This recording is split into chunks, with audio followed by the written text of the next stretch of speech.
Okay, so this is going to be the training for Salesforce.com, which is the CRM tool that we use to keep up with all of our potential customers, potential partners, accounts, opportunities.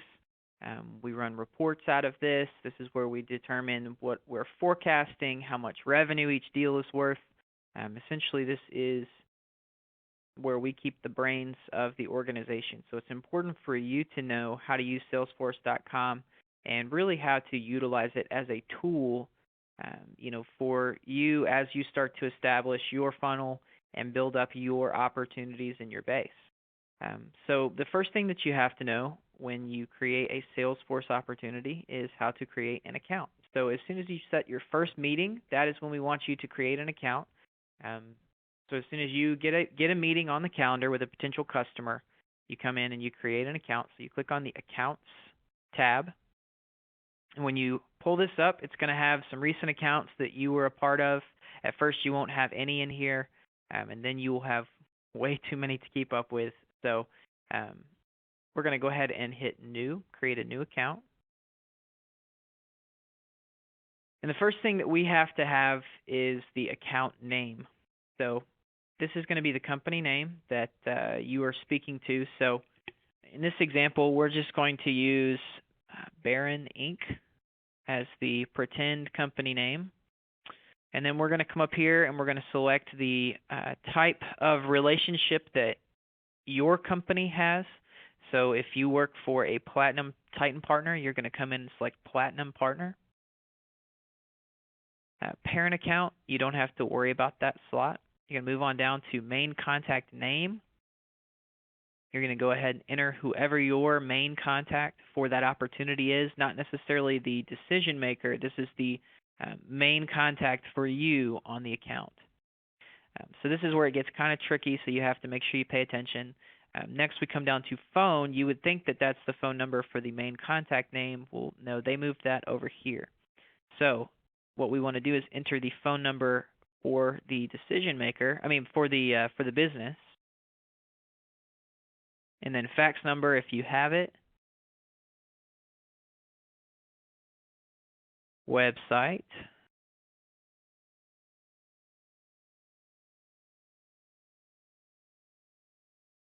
and you're going to come down here. If you have any of this, the contract date when their contract is up, go ahead and enter in. Basically get as much information as you can into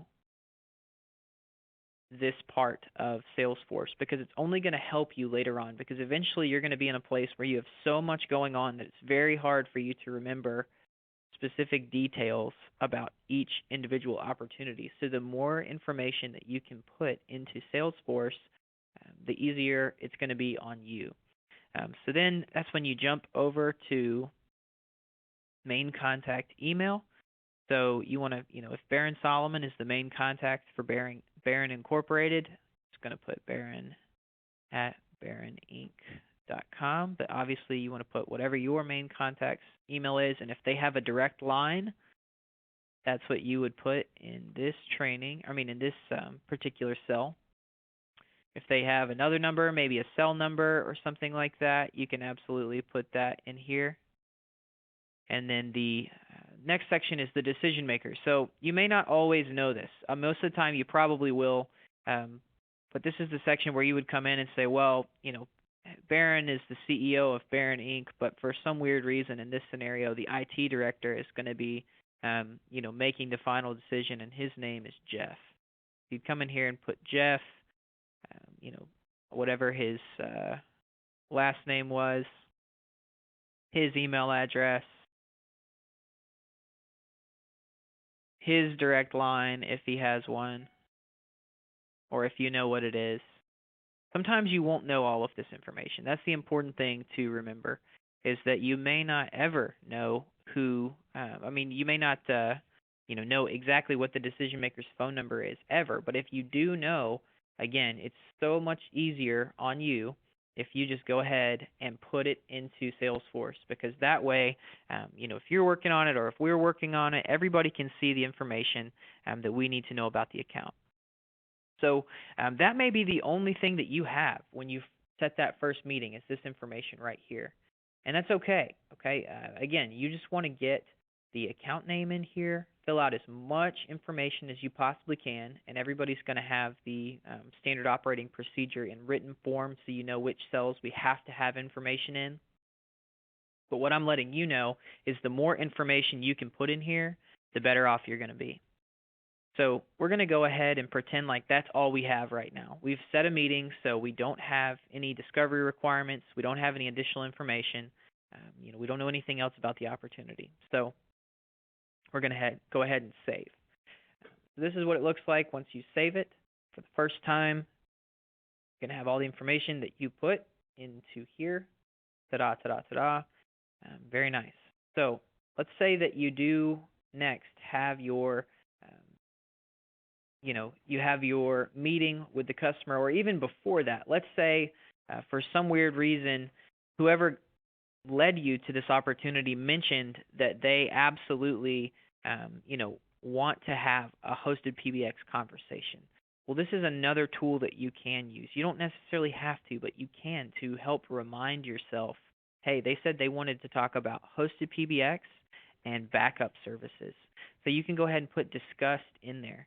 And you know what that's going to do? Whenever you log in, maybe you set the meeting for 3 weeks from now. Well, 2.5 weeks from now, for exactly what they wanted to talk about. Well, then you can log back in, look at the opportunity, and say, okay, yeah, I remember now. They wanted to talk about hosted PBX and data backup services.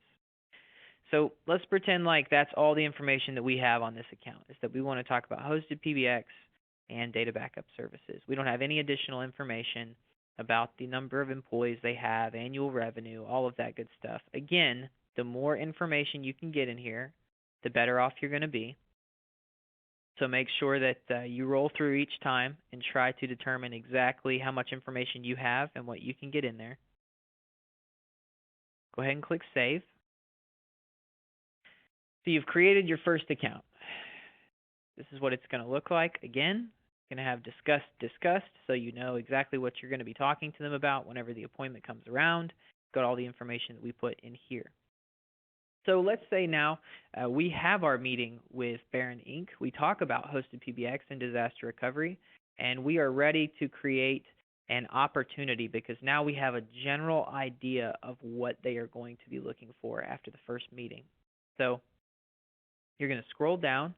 You can do it 2 ways. You can scroll down, find open opportunities underneath this account and select new opportunity, or you can come in and just click on opportunities and then create a new one. We're going to do it that way.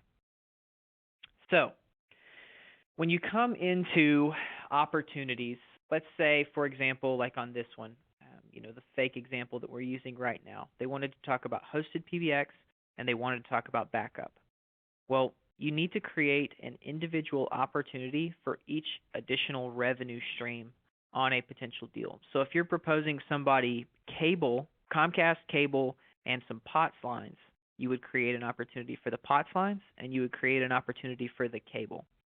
You don't have to get as incremental as if you're proposing a T1 with a managed firewall. Basically, it's for every carrier that you are proposing, unless that service is a separate service from network, cloud, or managed IT. So for this example, because we're doing hosted PBX and because we're proposing data backup services, I could technically create that as one opportunity. But what I want to remind myself of whenever I log back in is, hey, they've got a chance for hosted PBX and they've got a chance for data backup. So what I'm going to do is I'm going to create 2 opportunities, okay? So the first one we're going to call Baron Inc. HPBX, just to let me know, hey, this is for Baron Inc. and it's for their hosted PBX. Go ahead and enter the service address. This is not the billing address, this is where the service is going to be located.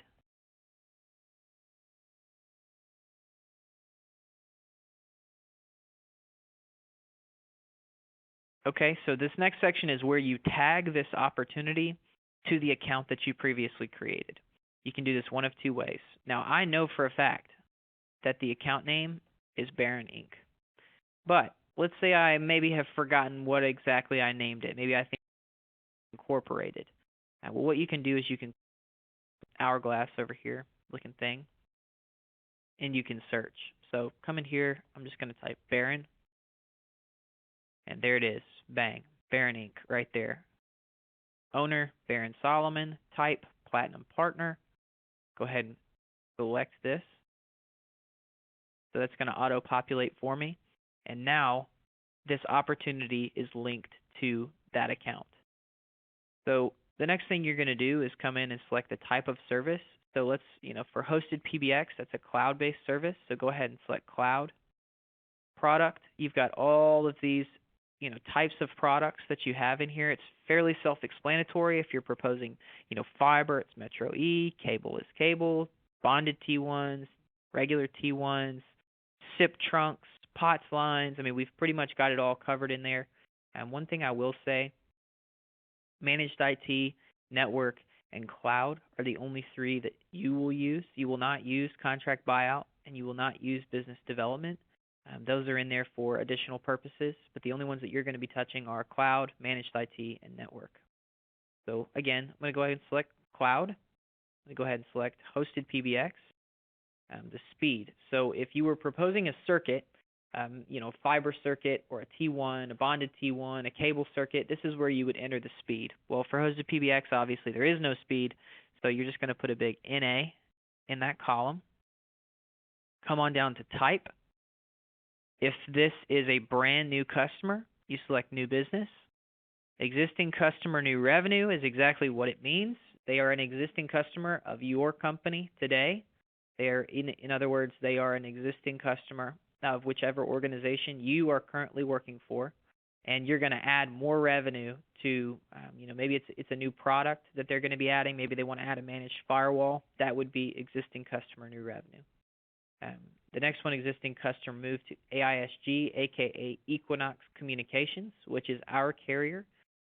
This is what you would use if you have somebody who is currently on a T1 or a fiber circuit with another carrier, and you are moving them to our carrier, Equinox Communications.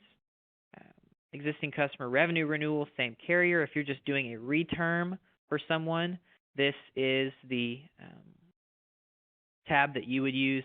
And existing customer revenue renewal, new carrier. Exactly what that is just, hey, we're replacing. Today they have a 10 meg fiber circuit with Windstream. I'm replacing it with a 10 meg fiber circuit from Earthlink.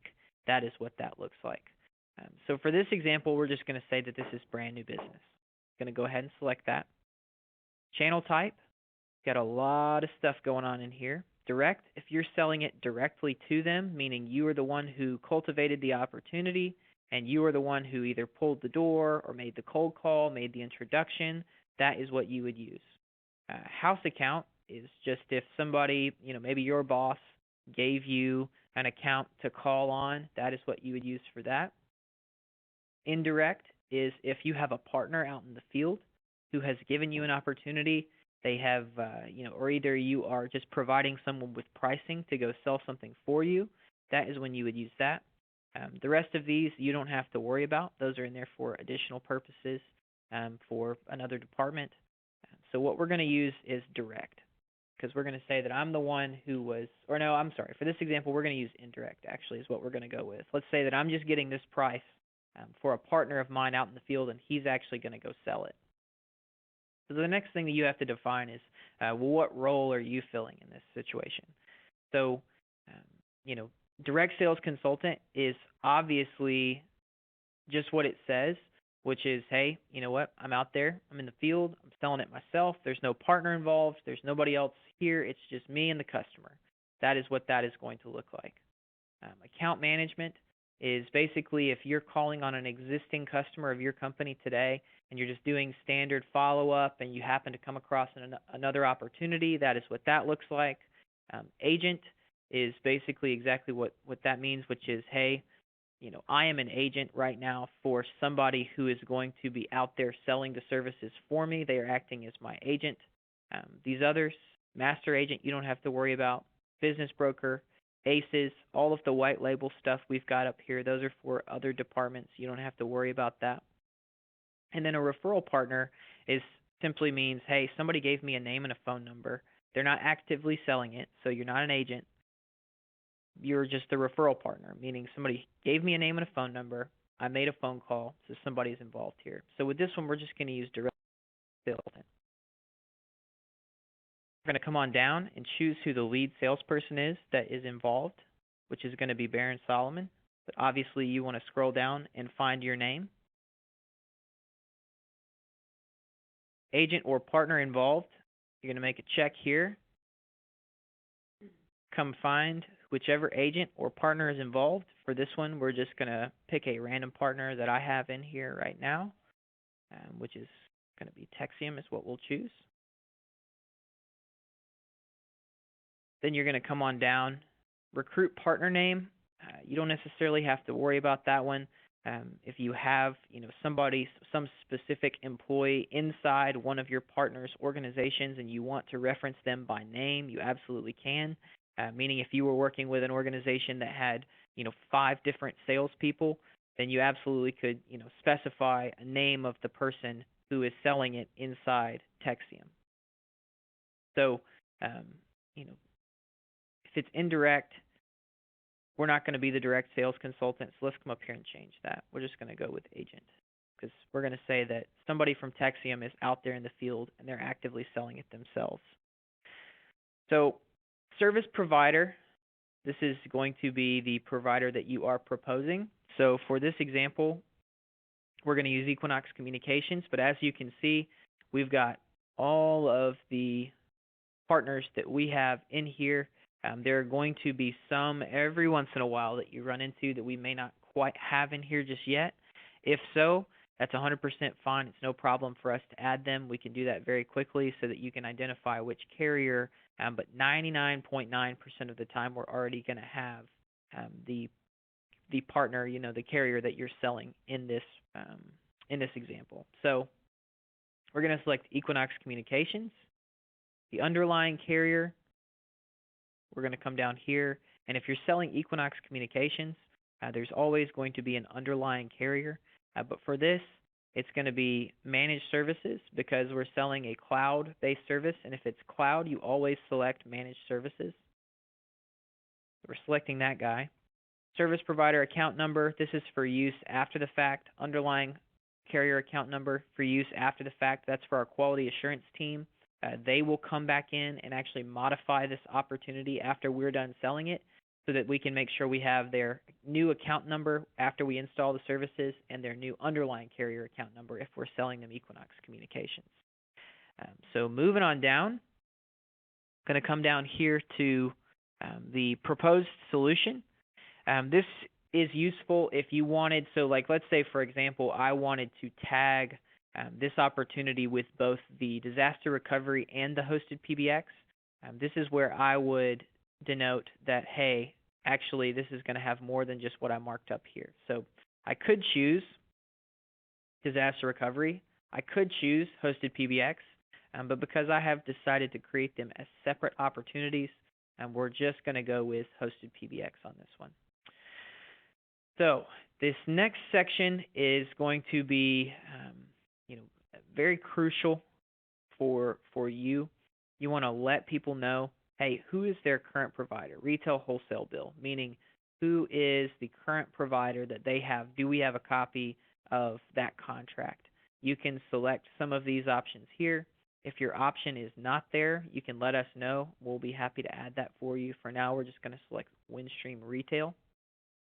And this next part is extremely, extremely important. We have to know who the on-site contact is. We have to know who the person is at the physical location who we will be contacting to coordinate installation. Because what happens is a lot of times these decisions are made at the corporate headquarters, and the people at the remote locations are not made aware, hey, listen, there's going to be a Comcast rep on site for you tomorrow. So we need to know who we are actually contacting that is at this service address that we entered right up here. So for this example, we're just going to say Baron. We're going to put his number in here. We're going to put his email address. And that's going to be that. Recruiter, all of this over here, you don't have to worry about that. That's for another department. Everything below this, install process, quality assurance, additional information, all of that you don't necessarily have to use. That's just going to be for obviously what it says, quality assurance department, installation department, all that good stuff. So now we're going to move over here. So IT service order status. Anytime that it is not a signed order, meaning you do not have dry ink on a contract, you're going to select submitted for quote. Because the order has not been signed, but it's not any of these as well. So we're just going to come up here and select submitted for quote. You're going to guesstimate a potential close date when you think you're going to win the business. So I'll just go ahead and select September 30th stage. Only you know where it is in the process. This is something that is fluid. It's dynamic. It will change as the opportunity progresses. So you want to make sure that you're constantly coming back in here to update this. Right now, we're going to put discovery appointment because that's what we have. The probability of what you think the chances are that the deal is going to close, typically anything above at or above 71% is something that you are forecasting for the close date that you choose, meaning it is definitely, or you think there is a really good chance that you're going to be able to bring it in by the selected date. So as you change what type of stage you are, this automatically changes the percentage for you, right? But what you can do, let's say you've only set a discovery appointment, but based on the first phone call you had with them, you feel more confidently. Let's say you're giving it a 50-50 shot based on what you've told them. Well, this is just a way for us to look in and see, okay, well, he's got or she's got 5 opportunities at 50% in the funnel right now. What can we do to help him push those to that 71% mark or that 90% mark where he feels like, hey, these are going to close? So remember to update this as you go along. Remember that 70 has to be at 71% to show up as a forecasted deal, that something that you are confident you're going to close. So update that as it goes along. Amount. So this is where it's up for interpretation or debate. So let's say in this example that we have just had a meeting and we know that they're interested in hosted PBX. But they are going to go back and get a count for us on the number of phones. So we have no idea exactly how much the deal is going to be worth. The default amount that you will put in here is $500. So if you don't know what the amount of the deal is going to be, set it at $500, and then you can come back and modify that later. It's going to require you to select an amount. You have to put a dollar amount in there. So again, $500 is going to be what we set it as the default until you know firmly how much the deal is worth. And then you come back in and modify. And let's say, they come back with, well, we just want 4 phones, so $100. And that's how you do that. But for now, we're just going to choose the $500. NRC, we have no idea, so 0. Closed, all of these margins, all of the upfront spiff, the buyout contracts, all of that is for another department. So your to this side stops after NRC and picks up again at the non-renewal sent to customer, which you only have to use when you closed an opportunity. Because what this is just to remind you that you probably need to send a letter to the customer to reflect that you have sent them a notice of non-renewal for their existing carrier, so that we don't have to worry about them getting double charged or any disconnect fees, anything like that. So these last 2, business development stage, recruiting next steps, obviously those are not for us either.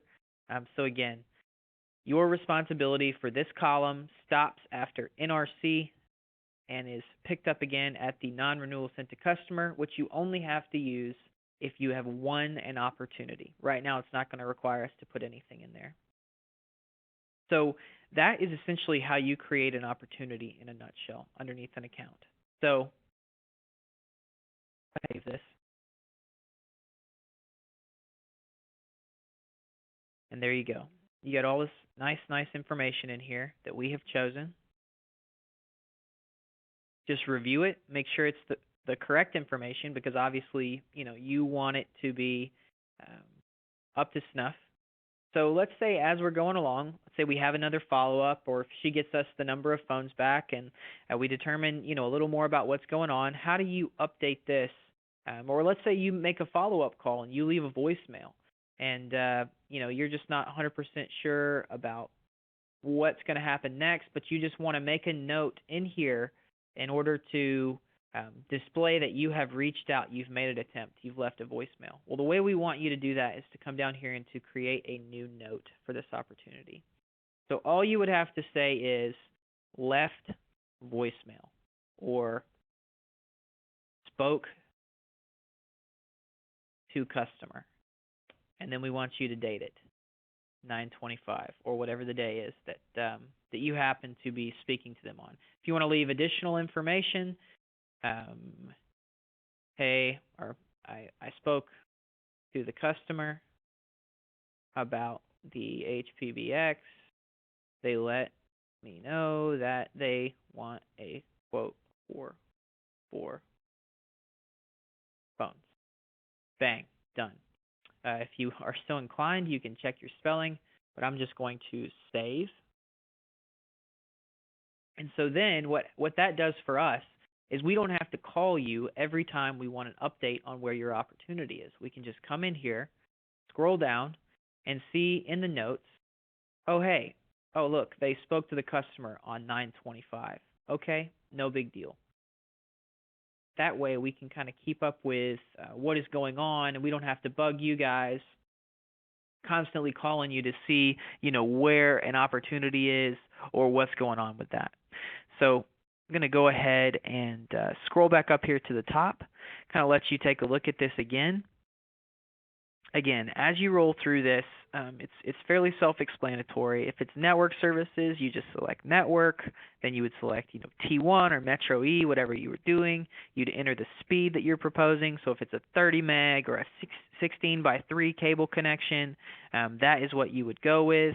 Obviously, all of this information is going to remain mostly the same. You proposed them hosted PBX. It's all in there for you, and this is a great way for us to, kind of keep up with what is going on. Again, if you have something new that happens, we want you to update it in the notes. Even if you make an edit to the opportunity and you change it from discovery appointment to, negotiation review, you enter a firm amount, you enter a non, we still want you to come down here to the notes and select new note and make that, mark inside the opportunity. So again, we're going to have the standard operating procedure in paper form for you, so you don't have to, worry about never knowing exactly which cells we absolutely have to have. That's going to be marked in there for you. But that's just kind of a quick overview of how you create an account and how you create an opportunity. So the next thing that I want to show you how to do is to create a report. Real quick, though, I do want to show you guys. So this is the standard operating procedure that we're going to have in there. Again, it kind of walks you through how to create an account. It walks you through how to create an opportunity. It kind of details exactly what these, different options you can choose from, what they mean. We're going to come all the way down here. Probability. It walks you through what we are saying. Hey, again, remember I mentioned that 71% or higher is, forecasting for the current month. Obviously it walks you through what to do after an opportunity is closed. Mark it as order signed, NA in the non-renewal field. Mandatory documents, you have to have a letter of authorization, signed proposal, customer worksheet, and bill copy. If you can't get one, we need the account number. And then obviously you would upload all of those into Salesforce. So the next thing that we want to show you how to do is to pull reports inside Salesforce. So this is going to be the last thing we're going to be covering today. But you're going to come in here, and when you're inside Salesforce, you just click on the Reports tab. You're going to go to Unified Records.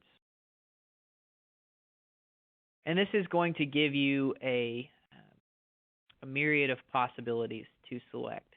So the important ones to you are going to be, how to check your funnel. How do I see all of my deals, right? How do I see deals that are coming up for this month? How do I see the next 3 months? How do I see every deal that I have going on right now? Well, all of these are going to be available to you in here. So let's just go to this one, all opportunities by agent/partner. You would come in here, you go ahead and, scroll through. This is going to have every single opportunity that we have in here for Texium right now is marked in this.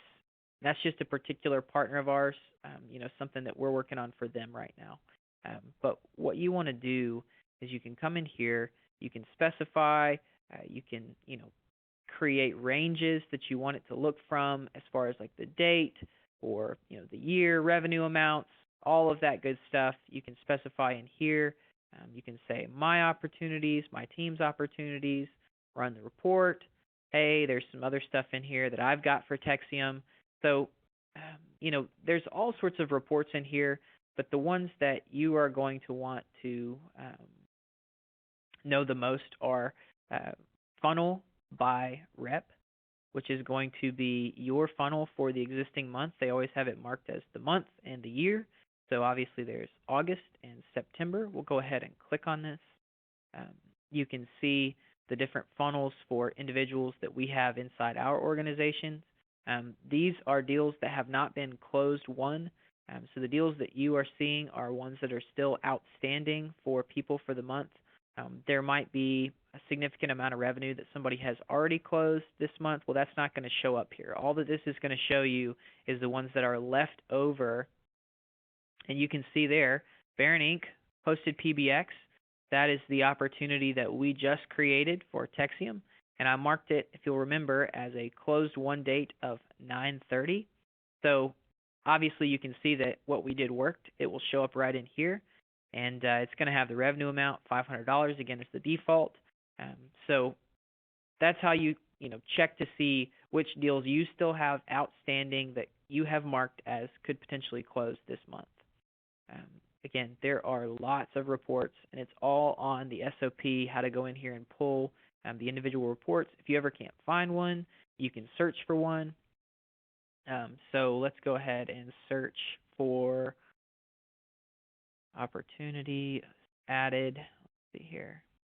Opportunities added monthly per rep. This is another really good one to pull because it'll let you see all of the opportunities that you personally have added and how much revenue you have added this month as brand new opportunities.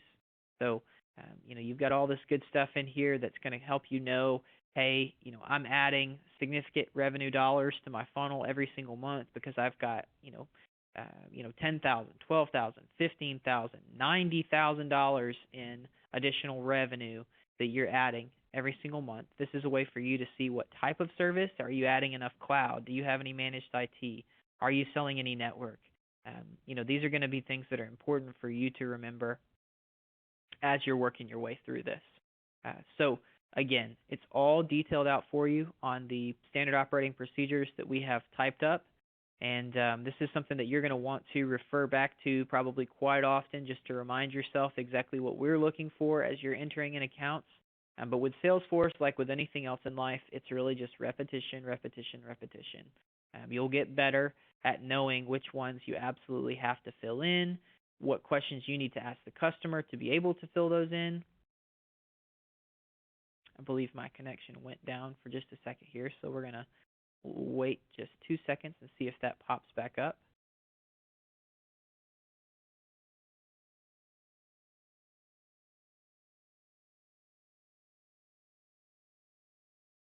Gotta love that. Reconnecting, reconnecting, reconnecting. Well, I can't see the screen anymore. It's all right because I've already shown you everything that you need to see. The important thing to remember is that you can always go back, check the standard operating procedure, and make sure that you are doing the correct processes, and we've got that available to you. So again, this has been the training on Salesforce.com. Please refer to your SOP if you have any questions or watch the video again. If all else fails, you can always give one of us a call, and we'll be more than happy to walk you through some part of this process. So I'll see you next time.